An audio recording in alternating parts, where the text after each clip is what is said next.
నాకు ఆలోచన లేదు. అలాంటి నాకు చదివేవాడిని. అలాంటి నాకు వీని ఇలా వదిలేస్తే ఎటు కాకుండా పోతాడని మా అన్నయ్య గారికి భయం వేస్తుందేమో. ఒక రోజున సత్యానంద్ గారిని పిలిపించి, ఆయన మంచుపల్లికి సినిమాలో ఆయన ఒక అసిస్టెంట్ డైరెక్టర్గా పనిచేస్తారంట. ఆయన పిలిపించి ఈయన ఢిల్లీ నేషనల్ స్కూల్ ఆఫ్ డ్రామాలో ఆయన అక్కడ చాలా పాల్గొని నేర్చుకుని ఆయన అలాంటి వ్యక్తిని తీసుకొచ్చి నాకు నన్ను ఆయనకి అప్పచెప్పి చేయమన్నారు. ఆయనకి నేను ఎంత ఇబ్బంది పెట్టేవాడినంటే, మీరు ఒకసారి రండి సత్యానంద్, మీ కష్టాలు చెప్తాను. ఇప్పుడు దాకా తెలియదు కదా ఎవరికి నేను ఆయన ఎలా ఇబ్బంది పెట్టేవాడిని. ఆయన వచ్చి కూర్చొని చాలా డైలాగులు చెప్పేవాళ్ళు. బాబు మీరు ఇలా చదవండి, ఇలా రాయండి అని చాలా పేపర్లు ఇచ్చేవాళ్ళు. నేను రూమ్లో తీసుకెళ్ళామండి. మనం ఒక పని చేద్దాం సార్, అలా బయటికి వెళ్దారండి అని చెప్పి, మా అన్నయ్య తిడతాడని చెప్పి బయటికి తీసుకెళ్ళి, సార్ రేపు చేద్దామండి, ఈరోజు కొంచెం అలవాటు చేసుకుందాం. మళ్ళీ ఈయన కూర్చోబెట్టి చాలా పెద్దగా మాట్లాడేస్తే నాకు సిగ్గు అనిపించేది, కొంచెం చెమటలు పట్టేసాయి. అలాంటి నెమ్మదికి ఈయన మభ్య పెడితే మెడ్రాస్లో చెన్నైలో పని జరగట్లా. ఒక నెల రోజులు చూశారు. ఈయనకి అర్థమైపోయింది, ఈయన ఇక్కడే ఉంచితే వీడు ఏ పని వీడు చెయ్యకపోగా నన్ను కూడా చెడగొట్టేస్తాను భయం వేసింది అనుకుంటా. ఆయన ఏమనేవాళ్ళు చూస్తూ ఉండేవాళ్ళు. సో నన్ను ఫైనల్గా ఏం చేశారంటే, మా అన్నయ్య చిరంజీవి గారికి ఏం చెప్పారంటే, తమ్ముడిని నేను విశాఖపట్నం తీసుకెళ్తానండి, అక్కడ కొంచెం నాకు టీం అంతా ఉంటుందని. అని తీసుకెళ్ళి నన్ను ఇక్కడ పడేశారు. మధ్యలో పడేస్తే నేను ఈయనంటారు కూర్చోబెట్టి నడిచే డ్యాన్సులు చేసే ఇవంటే నాకు సిగ్గుతో చచ్చిపోయేవాడిని. ఎలారా వీళ్ళందరూ యాక్టర్స్ అవుతారు, ఎలారా వీళ్ళందరూ చేస్తారు అనుకునేవాడిని. మరి మెల్లిగా నా చేత కొంచెం సిగ్గు, చిన్న మ్యూజిక్ ఫస్ట్ నాకు నేర్పించిందల్లా ప్రారంభించింది సరస్వతి నమస్తుభ్యం అనే ఒక ప్రార్థనతో నాకు నా నటన శిక్షణ మొదలైంది.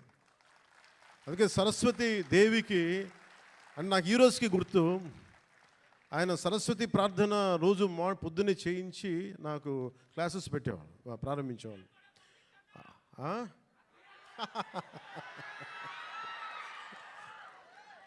అలాగే ఆయన అలా స్టార్ట్ చేసి నాకు ముందు ఆటపాట చెప్పారు, మన ఉత్తరాంధ్ర ఆటపాట. అవి నాకు చాలా ఇంట్రెస్ట్ వచ్చింది. మెల్లిగా ఆయన్ని చిన్న ఏమంటుందో పాముని ఏమంటుందని ఒక వైల్డ్ యానిమల్ ట్రైన్ చేస్తారు చూసారా, అలా కొద్దిగా ట్రైన్ చేసి ఒక 2 అక్కడ దాకా తీసుకొచ్చాను నన్ను.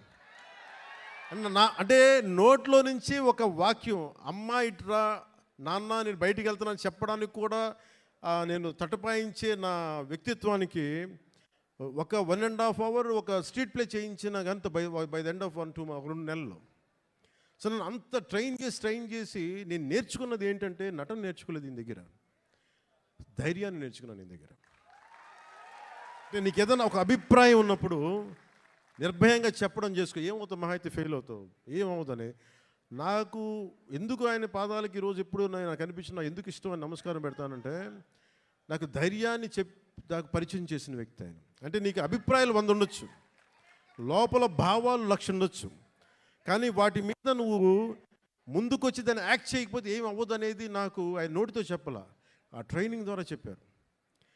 నేను అప్పుడు అనుకున్నాను నాకు యాక్టింగ్ అని నేను నేర్చుకోలేదు, నాకు జీవిత పాఠాలు నేర్పారు నా గురువు ఆయన.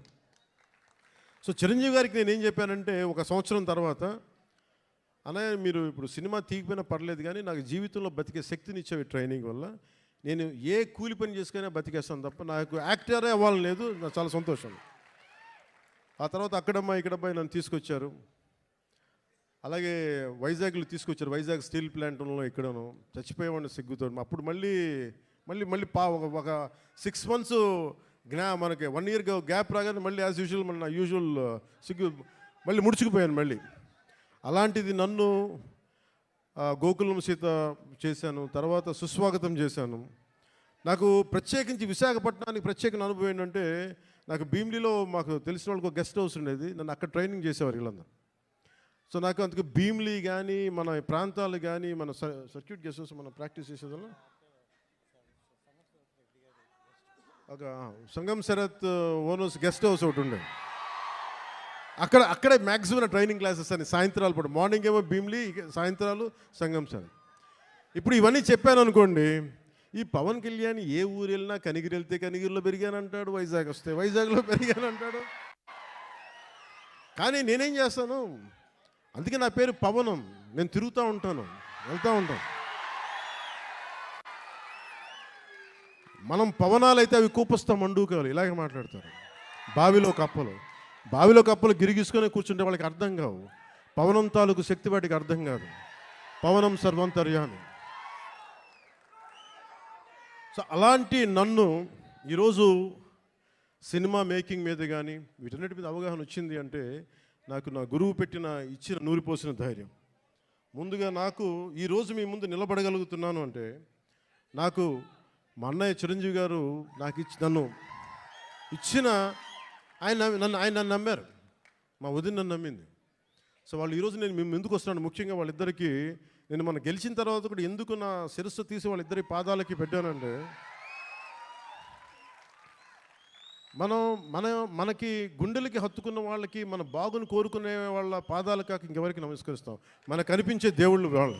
మనకు కనిపించే దేవుళ్ళు గురువే మనకి దైవం.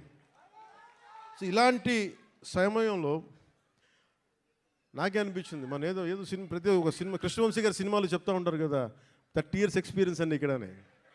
ఇంకొక సంవత్సరం దాటితే మనం కూడా కొంచెం చెప్పచ్చు 30 years ఎక్స్పీరియన్స్ ఇక్కడ. తమాషాలు కూడా 30 years ఎక్స్పీరియన్స్ రాబోతుంది, వెయిట్ చేయండి. అంటే 96లో రిలీజ్ అయింది. సో దీంతో పాటు